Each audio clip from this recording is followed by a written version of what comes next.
هرچی که گفتی همش دروغه، بی من و با من سرت شلوغه، همه حرفات دروغ محضه، تو منو کشتی لحظه به لحظه، جلوی مردم منو شکستی، در خونت رو بروم تو بستی، جلوی چشمات خودم شدم گم، من موندم آواز حرفای مردم. تو دروغ گفتی به من، گفتی دوستم داری، تو منو خواستی واسه روزای بیکاری، تو منو بازیچه حرفای خود کردی، فقط میتونم بگم که خیلی نامردی. تو دروغ گفتی به من، گفتی دوستم داری، تو منو خواستی واسه روزای بیکاری، تو منو بازیچه حرفای خود کردی، فقط میتونم بگم که خیلی نامردی.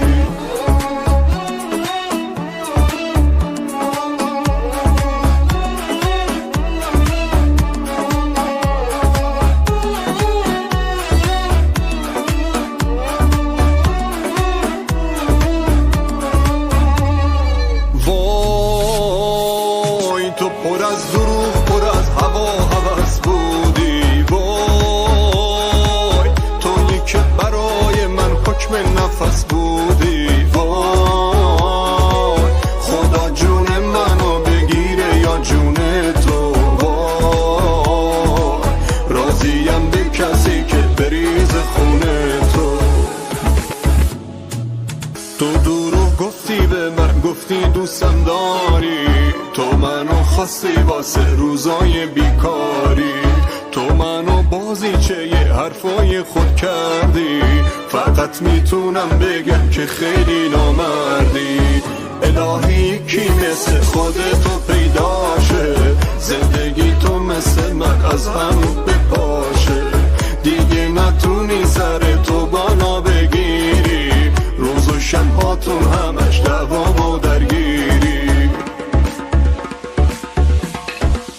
تو دروغ گفتی به من، گفتی دوستم داری، تو منو خواستی واسه روزای بیکاری، تو منو بازیچه حرفای خود کردی، فقط میتونم بگم که خیلی نامردی.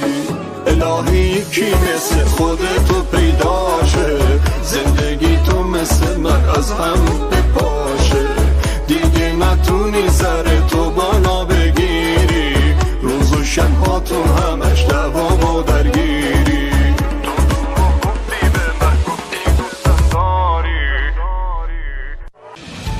بهترین کانال‌های فروشی و کانال‌های دسترس با نرخ‌های ارزان و مفید از کانال‌های ما باعث خوشبختی خود گردید.